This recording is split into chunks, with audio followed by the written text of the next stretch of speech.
Welcome to Let's Hear It. Let's Hear It is a podcast for and about the field of foundation and nonprofit communications, produced by its two co-hosts, Eric Brown and Kirk Brown.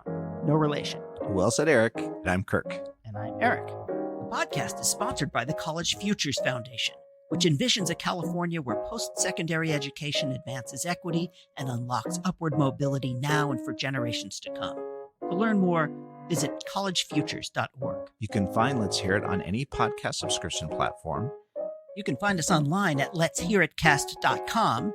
You can find us on LinkedIn and, yes, even on Instagram. And if you like the show, please rate us on Apple Podcasts so that more people can find us. Let's get on to the show.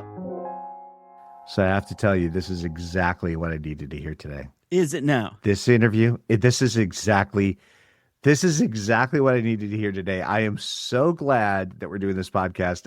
I'm even happier that you do all the work. But the thing that makes me the happiest is that you find people like Amanda to talk to us because, oh my gosh, I needed to hear this today. This was like, what is it? It's chicken noodle soup for the soul. That's what's about to happen here. This is what it is. It's great. This is so great. I'm troubled, Kirk. But tell me about your troubles. This cold open, it's disquieting for me. You don't like it.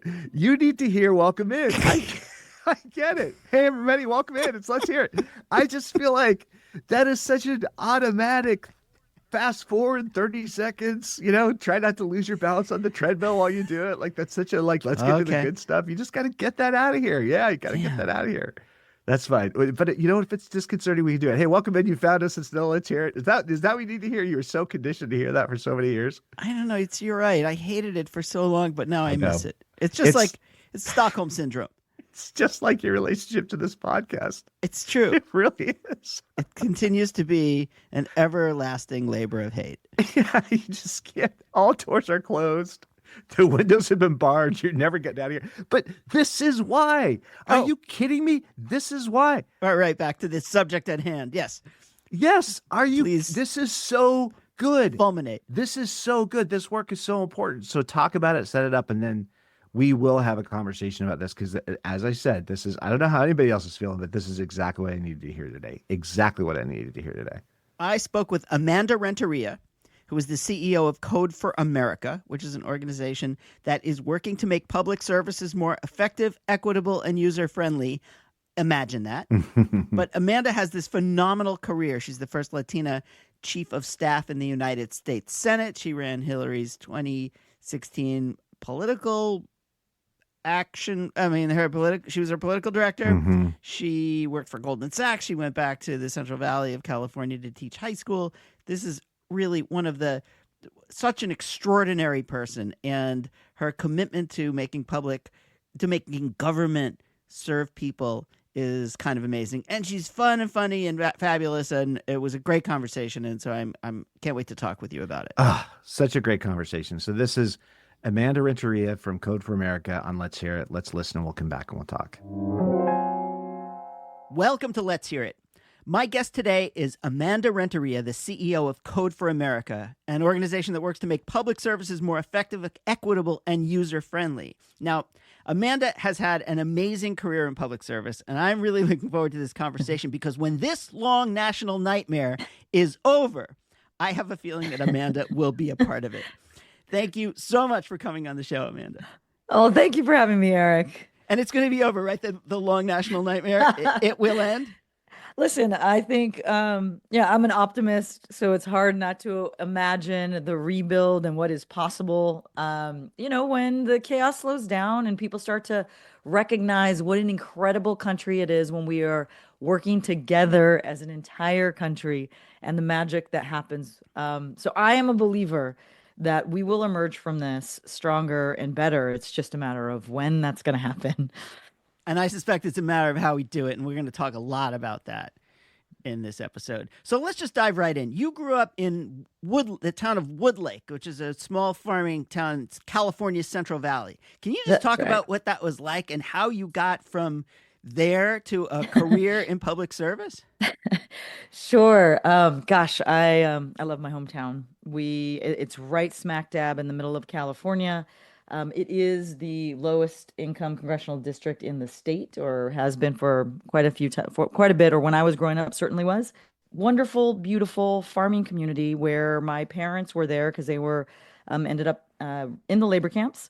And at that time, you'd have trains running through the middle of California, and you'd have farming communities, farm workers moving from one crop to the next all throughout the Central Valley. And that's really what my parents did. And we landed in this little town called Woodlake because that's where one of the labor camps had enough work for the school season, is the way you think about it. Wow. And so it was wonderful to grow up there. Small town America. It made you, know all your neighbors. You were around with your family, and it was a community. And so during the course of my life there, I really have seen this little small town. While it's grown up, I've also seen it left out. Even though, we have a banking industry that boomed, a manufacturing industry that boomed, a tech industry that boomed, little small town of Woodlake really hadn't, or hasn't, even to this day, hasn't really had all that modernization that you've seen around the country. So, but I still go back. I'm going back this weekend for a reunion. So my parents are still there, and it is where my heart is. And so I imagine that you're kind of, I don't know, I don't want to make you feel whatever, but like a success story. You ended up with a Stanford MBA. You went off to be a banker at Goldman Sachs. But then, if I understand your history right, you came back from there to teach high school. I did. There's got to be a story in there somewhere. Yeah, I was the first Latina from my high school to get into Stanford. So it was kind of one of those big deals to get in. I remember it was on the intercom at my high school when I got in, and I like sunk in my chair because I wasn't sure. One, I was so cool. I didn't want to people talking about, academics. I was an athletic girl. I remember just being like, am I even going to go? I had a lot of different places I could have gone more in the valley. And so Stanford was a stretch and far away. And my parents, I grew up in a kind of a conservative household with my mom and dad, conservative Latino dad who was like 4 hours away from my daughter. No way. And boys and girls can be in the same door. That's never going to happen. It was really a teacher who pulled me aside and kind of said, like, you have to go. People here need to know someone like you can succeed at a place like that. And that really solidified this idea that I needed to go and figure it out, not just for me, but for folks in my hometown, that they can do that kind of thing, that a daughter of a farm worker can do that. So yeah, I went, but I left knowing that my job was to figure out a way to connect it back to my hometown. After Stanford, I went to Goldman Sachs and worked on Wall Street and really understood how does money work? How does power work? And it was a time of the dot-com boom, and super wonderful, interesting time to be there to really learn business and learn our capital markets. And I fell in love with it.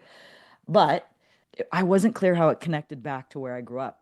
And so I really did go through this moment of, I've been here now for, 4 years at that time. I'd gone public with them. So I was there during the switch of the euro, and I actually did trade international stocks. Ugh. So I had learned everything I possibly could. And I came to this point of, now what? Who am I doing this for? And I sort of had that, I guess, midlife crisis at 26 years old, and was like, this isn't why I left my little town. I'm supposed to find myself. And so that's really when I went back to teach and coach back in my hometown to figure it out. At the same time, I also had learned at a Goldman that you needed to get your MBA or that next degree. And so I went to go teach and coach in Woodlake and applied for business school. I ended up getting into Harvard. But that year for me was very pivotal because it was where my heart was in terms of, how do you use the skills and tools you have to help the next generation of students or the next generation of folks from Woodlake? And so when I went to business school, I realized I wanted to do something that had the intensity and the scale of a Goldman Sachs or the markets, with that reward of teaching and empowering others. And that's how I landed in government. It really was. I felt like that was it.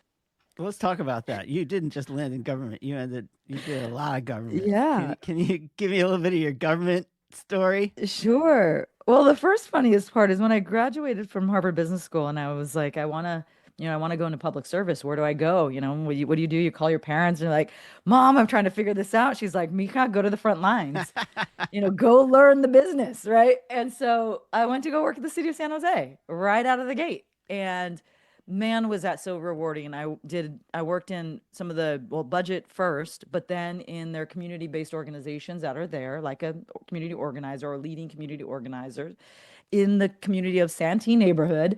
And you could kind of see the real world work. And I went to Washington, D.C. to Feinstein's office to say, listen, we use community development block grants here. It's really important for our communities and for our gang task force and all the things that we were doing. And 6 months later, that office called and said, you had this really strange background, but maybe you want to be Senator Feinstein's economic advisor.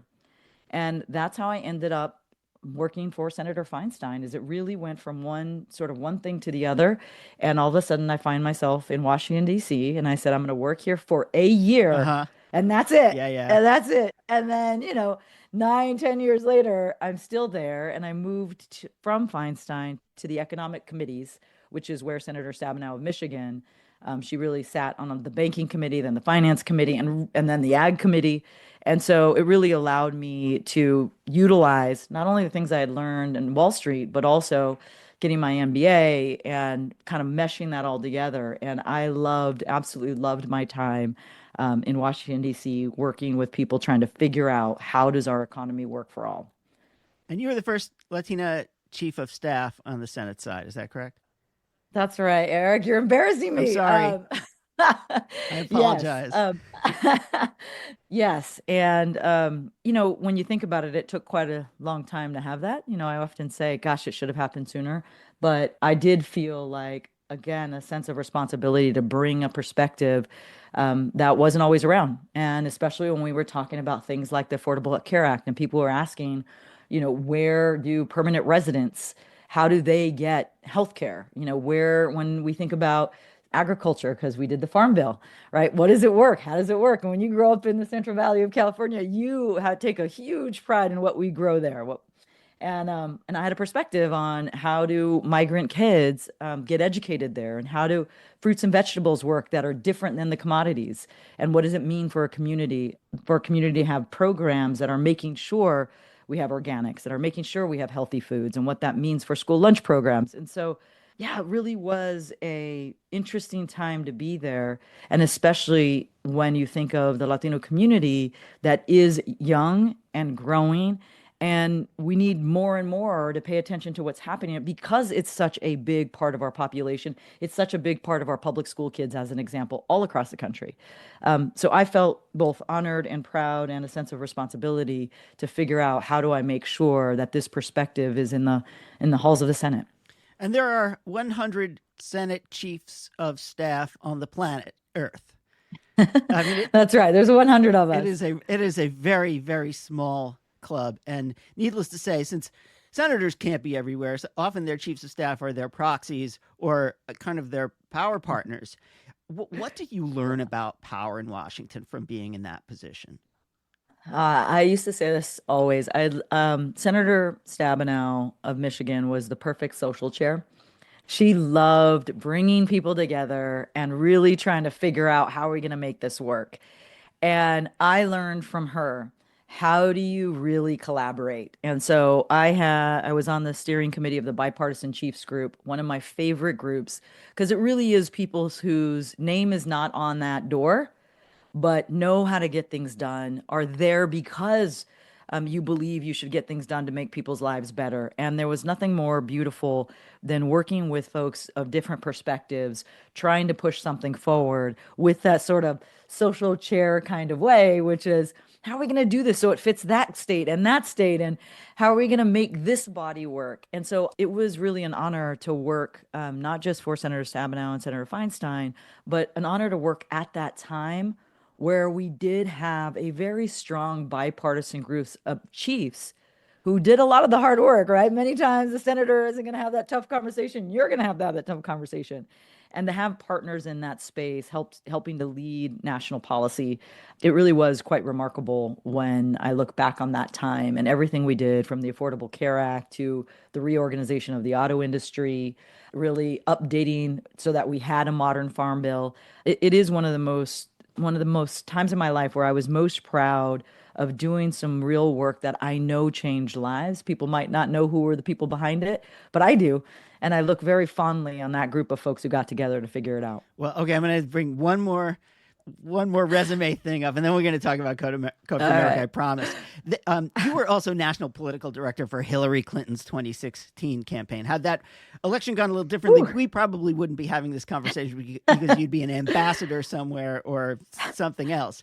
But that seems to me to be almost like the apotheosis of a political staff thing to do. Yeah. Can you just help us understand what it is like to work on a presidential campaign at that level? Yeah. Well, one, I'll just say it's your entire life. And then when you look back on it, it's this very strange blur that, I was in 35 different states, many more than once. I didn't know what time zone I was in. And at the same time, while you're traveling all about the country, you really do get this sense of who we are as a country, because you are at the doors, you are knocking and saying, do you know this, or what is policy, or what do you care about? And so for me, I felt like I was on this whirlwind tour of who the United States is. And that, while intense, there's something really inspirational and loving and motivating about being able to do that in your life and try and help. Usually, candidates are about trying to be the president for everyone. And that's what we have seen, at least in most of my life in modern politics, is your candidates are actually trying to, bring the country together as part of their presidential run. And I loved it. I loved it. And I really could see, though, the division or the sense that people were being left out. And so in some ways, Eric, it made me feel like at that time, like I was visiting my hometown a little bit, when we would go to these places in Iowa, or we would go to these small town places in Michigan, or take your pick, where people really did feel left out from what was happening in this industrialized world, right? Technology moving, college, like everything, just feeling like, hey, that's not me, or the government doesn't see me. So I left that when that campaign ended, I left in a real place of recognizing the division that was there and understanding that my job after that for the rest of my career was, how am I going to bring the world back together again, or be a part of trying to bring the country back together again. And it was so real to me because of the place I grew up, right? It's pretty rural, quite a lot of Trump supporters there. And at the same time, I know the Hillary supporters there, and I recognize that division, and how are we going to figure out a way to bring it together? But there's nothing quite like being on a presidential campaign to this day. It just does teach you so much about what power is like, how you wield it, how you work with it, and at the same time, how you try your best to connect to people in this very national and local way at the same time. Well, that is a perfect lead up to our conversation about Code for America. I don't want to lead the witness at all, but I have a sense that you're bringing all of these elements together into the work that you're doing today. We're going to take a very, very quick break. We'll be back with Amanda Renteria, the CEO of Code for America, right after this. You're listening to Let's Hear It, a podcast about foundation and nonprofit communications, hosted by Eric Brown and Kirk Brown. If you're enjoying this episode, you may just be a rule breaker. Tune in to Break Fake Rules, a new limited series podcast with Glenn Galich, CEO of the Stupsky Foundation. Hear from leaders in philanthropy, nonprofits, government, media, and more to learn about challenges they've overcome by breaking fake rules and which rules we should commit to breaking together. Check them out wherever you get your podcasts. And welcome back. Welcome back to this really fabulous conversation with Amanda Renteria, CEO of Code for America. We just heard this phenomenal resume. And like I said before the break, I have a sneaking suspicion that you are taking all of these things and rolling them up into the work that you're doing. Can you first just start by talking about what Code for America is and what you're up to? Yeah, so Code for America, we partner with governments to help modernize their systems so that they work for everyone. And what that means is, over the last at least 5.5 years, it means we've been in the place of safety net benefits, tax benefits, things that when you think of economic mobility, when you think of low income communities, we're trying to make sure government works for them as well. And so that means we're really sitting with state partners and saying, how do we help you with your systems? At the same time, we're sitting with people in kitchen tables, living rooms, saying, what did it take to apply to that benefit? And how can we make that process easier? And so I love this work. That's what we've been doing. And it is a way of, I like to say, we're really trying to change the relationship to be between government and the people it serves by making it easier, respectful, simple, all those things we expect of any other interaction with any other institution in our lives. Seeing as how people, I think, I'm really, really confident about their government right now and its service ability to provide services, this must be a really easy job, right? I know this has been like for most of my career, I have tried to get people into public service, right? To try and say, hey, this is an honor to serve.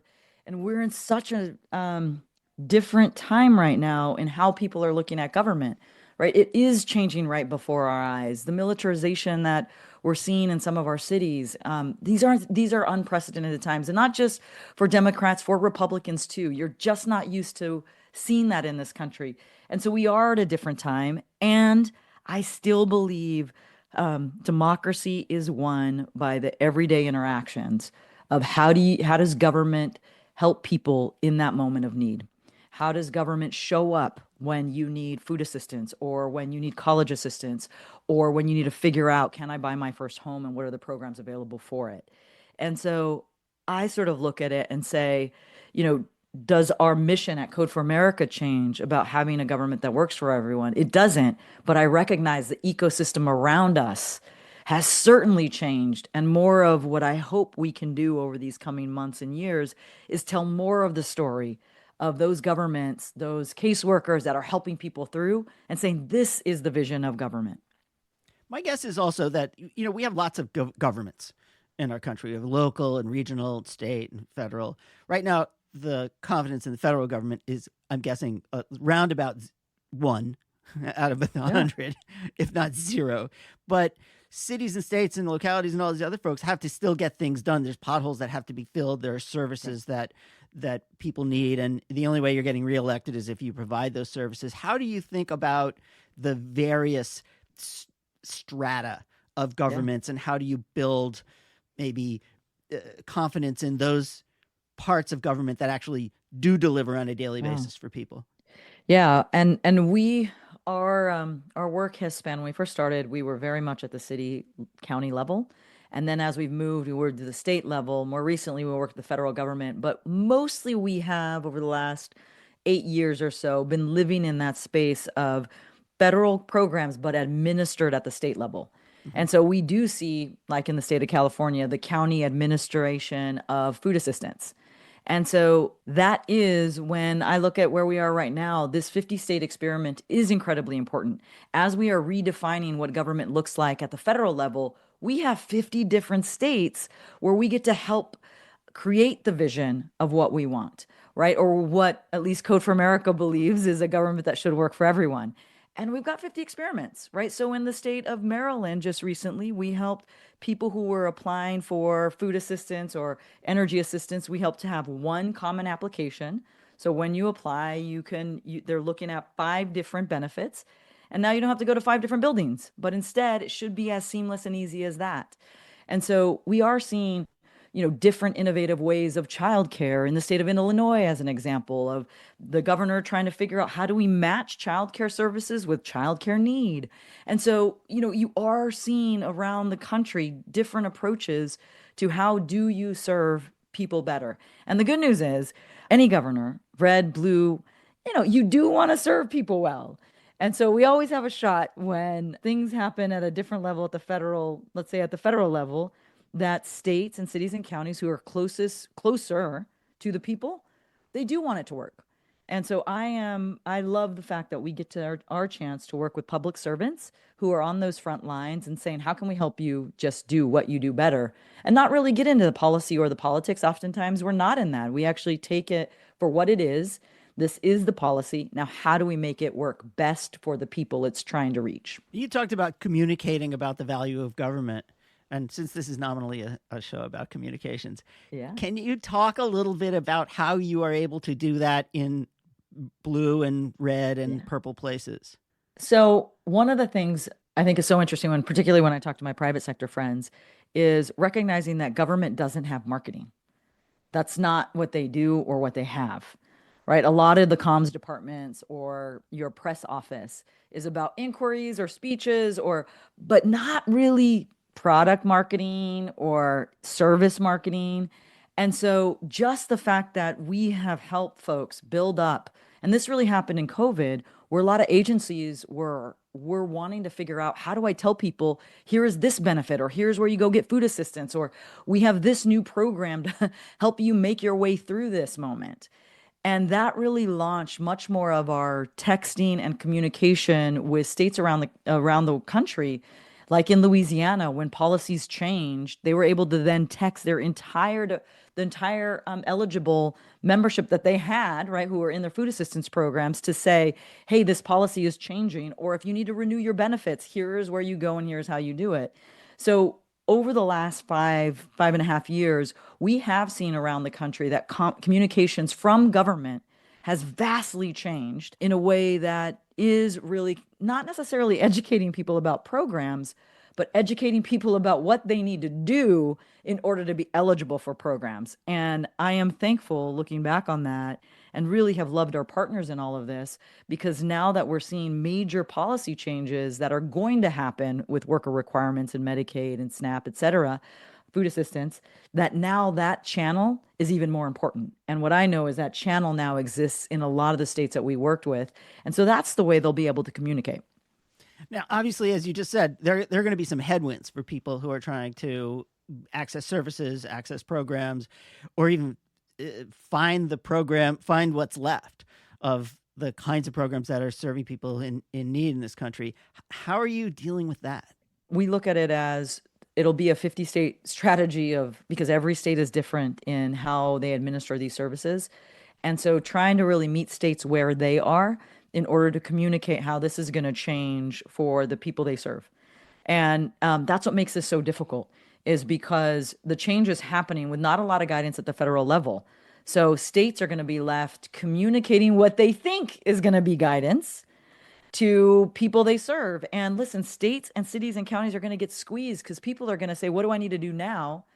And they're going to need to answer that in some kind of way. I mean, the worst case scenario is everyone's kind of left on your own with very little guidance. And that's going to fall on states and counties to figure out, how do we make sure people have health care, those that are eligible, right? How do we make sure that people are understanding, how do you track your hours so you can prove the worker requirements? I mean, this is the biggest change that in my lifetime that we will have seen to their safety net benefits programs. And while we've done a good job of helping states communicate changes, the change here is so big and different that you're not just informing people of what they need to do. We need people to change behavior, right? Now, all of a sudden, when you work, you need to get your tracking sheet and say, can you give me the hours that I just worked or volunteered? Those kinds of things are brand new and different. So we're doing our best. And I want to give a shout out to all the public servants who are going to have to also manage this, and nonprofits, where this is going to lean on nonprofits to also help their membership communicate. So it's going to be an all effort communication when these worker requirements get put into place. Now you're in response mode, but you're also a creator, and you're a designer of programs and systems thinking, I would say. Now, and you know, Rahm Emanuel, I think, was famously quoted as saying, never let a crisis go to waste. Let's just say that when the dust clears, we have a chance to come up with new ways to do certain things. Is there a way to use this crazy situation to some kind of long-term advantage? Well, there's no doubt that 3 years from now, 2 years from now, whatever the momentum changes, things have changed already enough that we aren't going back to an old system, that we do need to redesign the safety net system.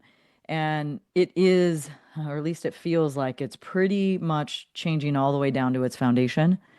And when something changes that much, I think what we are focused on is how do we create that vision for what could be, because it is unlocking some of the barriers that used to exist. Because people would say, we have a legacy system. This is the way we've always done it before. In a year and a half from now, it won't be. This is the way we've always done it before because everything is changing. And so that, in conjunction with emerging technologies like AI, have really opened up a more creative and open way of thinking in government. And that, I think, is an optimistic way of looking at it. Now, we're not there yet. So I hope we have this conversation, a year and a half from now, and we're like, now's the time to rebuild. I think there's a lot more, unfortunately, harm that's going to happen. But from that, from the leveling out of whatever these policies are gonna come through, we will have a chance to then rebuild it. And so at Code for America, we do a lot of thinking of what is our rapid response on our crisis that we are addressing at this moment, and then how are we redesigning it so that we are better and stronger on the way out. And Eric, the reason why I have so much confidence in our ability to do that is because when COVID happened and we jumped in along with our other civic tech partners, we jumped in that crisis moments to figure out how kids could get school lunch programs. Today, 5 years after that, you have about 35 states now that when you apply for benefits, you're applying for all the benefits in the state. I mean, that is a huge leap from where we were pre-COVID. And so I have this belief and confidence that in these moments, they're hard while we're in them. But if we think about what are we doing to help with the crisis while building for the future, I think we will have a better government governments coming out of this. Are there one or two kind of systems changes that you see are either likely to have happen or would have a disproportionate benefit? I think we will begin to see more integration between food assistance and Medicaid and income. So the idea that you can fill out your taxes, and then right after you fill out your taxes, you can say, hey, have you applied for this benefit? Or do you want this benefit? Or I see that you're now, in college. Do you want this? So I do think that I can imagine a much more proactive government that links tax, Medicaid, SNAP, FAFSA, all these different programs that are out there that are intended to help you in these moments of transition. And I think one of the biggest places I see changing is childcare. Mm-hmm. I think what we have seen, and there's a bipartisan desire to make sure that families, that you can raise a kid in a very expensive country right now. I think we will see that in 2 to 3 years look very different. The child tax credit that the Biden administration put in, people saw a real benefit to lowering child care poverty. And now you're beginning to see a Republican administration also talk through what do we do for childcare. So that one feels to me as very hopeful, but the other is really more integration as people are applying for benefits. All right. So you say you're an optimist. I'm an optimist too, but I have little moments when I'm not quite so optimistic. Would you take us out with a pep talk? With a pep talk? Yeah. Sure. Tell me why it's going to be okay. All right. I think about my coaching days when you're like, okay, we're down by 10, but there's a way forward, even though we have a minute left. I do believe that we have a new younger generation emerging. So when I think about my 15-year-old, when I think about my 13-year-old, and while they've lived in a world, my 13-year-old just said this the other day. She's like, Mom, is it always going to be like this? And I said, what is this? Right? And she says, well, it doesn't feel like it's fun. And here's what I believe, which is as I see my 15-year-old really think about the world, going to college, getting a job, and I see him at 15 say, I can't wait to be in charge. Right? I can't wait until we can take over because we can see that the world needs to be different and we can be in charge of that in a way that gives me hope, because a new way of thinking about this, recognizing that you can actually do it together, feels really hopeful to me. And I will say, as I look at our world and think about history and I think about moments like Frances Perkins right in the middle of the Great Depression, and she went to Congress and said, listen, no no one's going to die poor in their golden years. And she rallied the country, she rallied Congress and said, if we can do it together, which was all about comms, we can actually make sure that we have Social Security in this country. And 90 years later, we still have it. And 15 million seniors are not in poverty because of that. And so I keep believing that that is the spirit of America. And we will find our way in the same way. Now, it might be not exactly like that, but we have that in us. We're all ancestors of that moment. Our Constitution is ancestors of that moment. So I am hopeful. And I tell my 15 and 13-year-old every day that it is up to them. And they seem to be taking that challenge. I'm glad for that. And I'm glad for you. And thank you for the pep talk. And thank you for your work. And I am hopeful because we have extraordinary public servants like yourself who will have the ideas and the energy to help us through this thing. So Amanda Renteria, CEO of Code for America, thank you so much. Thank you, Eric. And we're back. So could you have a better person as a messenger for optimism than Amanda? I was thinking about, and I love how you do the biography, the autobiography, tell us about your life story. And Amanda describes moving with Amanda's family through labor camps following the work in the Central Valley. Is there any other person that we need to hear from to remind us that everything is possible? Everything is possible. Yes. And this is one of those things where you don't want to, this is at the same time, and I think Amanda would be the first person to tell you this. This isn't a story about an extraordinary human being who overcame all odds and she's a special snowflake. There are folks all over the place who have the skills and the aptitude and the talent and all that other stuff. And we have to make this world more hospitable for them. And in that sense, yes, I hope the answer is, yeah, there are lots of folks out there who have a similar story to tell. And our job, I think, is to ensure that those voices all get heard. Well, I used to think about this a lot in one of my prior incarnations about a common denominator in our... You mean when you were a ballet dancer? Exactly. There's a common denominator actually in a lot of the communications work we do around government and policy, which is regardless of your perspectives about policy, it's very easy to describe what's wrong with government and government policy. And in fact, it's such a steady drumbeat and it lends itself so well to that fear-based framing that we know creates so much activation and so much support for change. And of all the things that Amanda's doing with Code for America, this notion of trying to make government work more effectively, more efficiently, more kindly, more respectfully for all of its constituents, of the many things that Code for America is doing, embedded in all of that is how many voices are out there actually saying, guess what? This notion of government and what we can create together, it's a good thing. This work we're trying to do, and we can make it better. And to your point, we don't need special 1 in a million experiences to pull that off. We actually just need common sense, hard work. And so I'm with you. Yes, Amanda's not a special one of one, though I'm going to make a case that actually Amanda... I mean, she's fabulous. Yes, exactly. There's no question.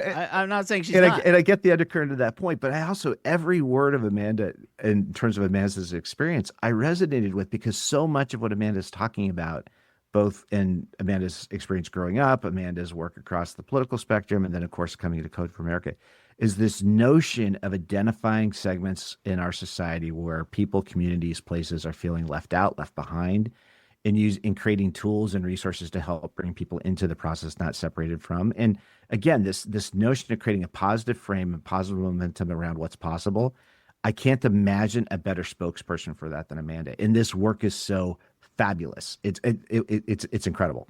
Yes, I could not agree with you more. It's interesting. We will have a show coming up in the not too distant future, I hope, with Kristen Grimm, in which we talk about very similar themes here. And this is about how do you look forward with optimism, building on things rather than trying to fix a problem, but actually trying to meet people's needs in affirmative ways so that you can bring people together. And that's what is going to have to happen in the after times when the long national nightmare is over, when we decide we're going to throw down the the things that divide us and talk about how do we do a better job of delivering for everybody, because a lot of folks feel like their needs are not getting met. They feel like the government isn't listening. They feel like their experience isn't being, ratified or cared about. And that's what creates disaffection, and that's what folks use as an opportunity to divide.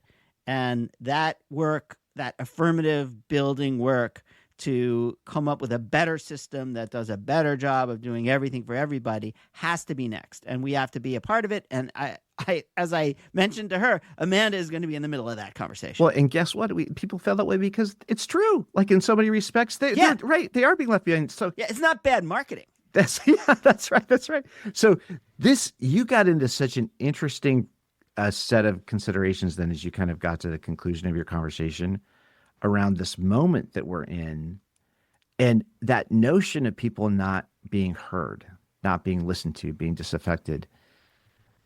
Amanda talked about one of the consequences of this crazy disruption that's happening.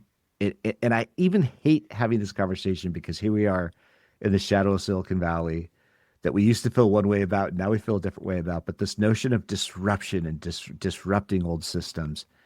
Well, what does Amanda reflect on? That these disruptions are actually creating space where these legacy systems, the barriers that existed from these legacy systems, are now being undermined, and so something new and positive can grow up. And it's almost like I don't even want to say it, because it's so hard this moment, and there's so much hostility and needless, just mean-spiritedness being projected at so many people unnecessarily.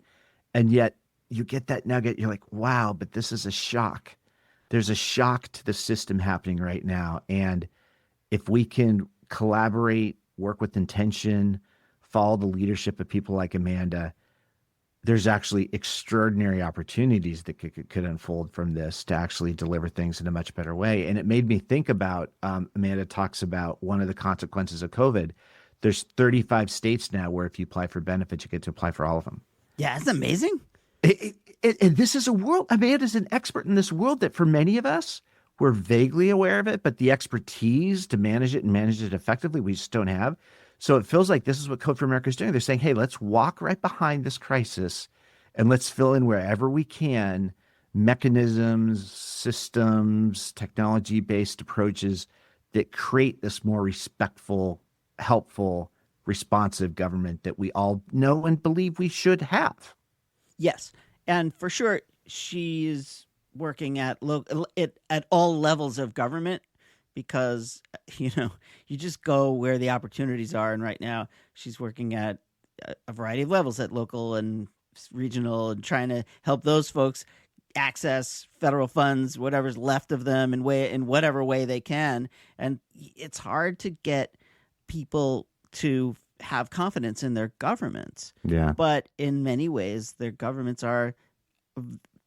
it is the thing that we need in order to make the trains run on time. When you you drive down the street and there's a light, it turns red and you stop, and then it turns green and you go, and someone turned that light on and made sure that it worked. And that's all of our lives are here.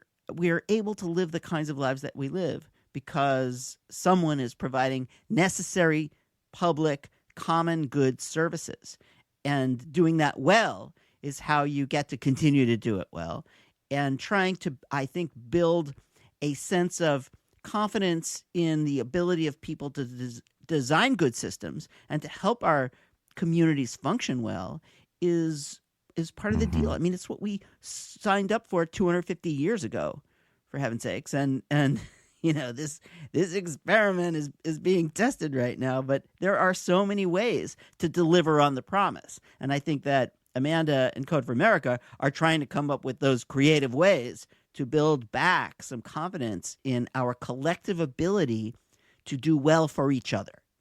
And I love that observation that that's where democracy happens, right? Democracy takes place in the interactions we have with government as we engage it to provide certain services, and we have to make sure that works well. And again, who's out there talking about let's make government work well? So I do want to step back to the life journey though a little bit and just comment on and reflect on how challenging it must have been to be declared.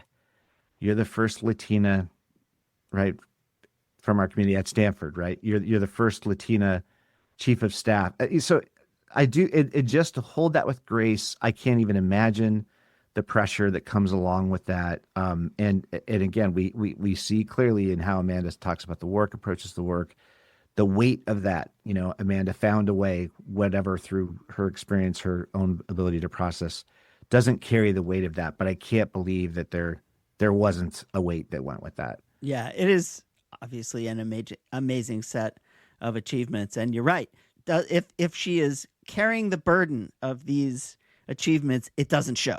And I do think that she is providing a great place or a space for other people to continue to do the kinds of things that she's doing. And sometimes when you're the first, that's so that somebody can be the second and the third and the 10th. And she's such a good leader in that way. It's kind of cool. I mean, it was a really fun conversation. She's just a terrific person to talk to. Smart, funny, engaging, leads with a lot of heart. And so this is the part too for Code for America that I think is so interesting. Like, it's so easy to have such a cynical, grim, almost dystopian view of technology, its impact. Like we see the avalanche of what's happening in our social landscape. Like I'm preparing to set up a series that I'm going to force you to do on this podcast that just details the scale of what's happening in our social scape. Here we go again. It's very important. But there goes Kirk with his paintbrush and his can, and he's going to hand it to me, and I'm going to paint his fence. But in that, basically, Code for America is saying, actually, we can harness technology for the benefit for us all.